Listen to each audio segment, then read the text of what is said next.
My name is Amy Simon Miller, and I study the atmospheres of the Jovian planets.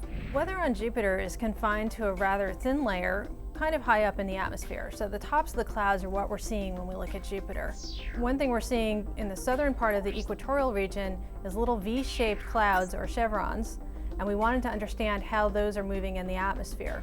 What we think chevrons are simply holes in the clouds. They are simply areas where we don't see any bright white clouds. The Cassini mission flew by Jupiter in the year 2000, and because it was a slow, distant flyby, we got a lot of coverage of the planet over a long time period.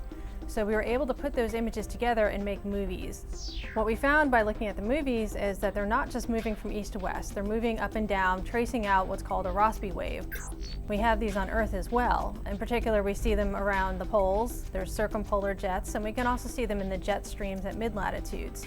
Jet streams on Earth typically flow from west to east, but sometimes you can see them meandering from north to south, and that's a signature of Rossby waves here on Earth.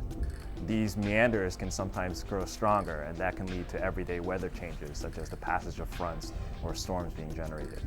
For most people, what we really want to understand is weather on Earth, and what are the things that affect weather on Earth. Now, Jupiter and Earth are very different planets. We don't have land and we don't have seasons on Jupiter. On the other hand, we see very similar weather phenomenon. So being able to understand and study another planet teaches us a lot more about what's common in an atmosphere on the Earth.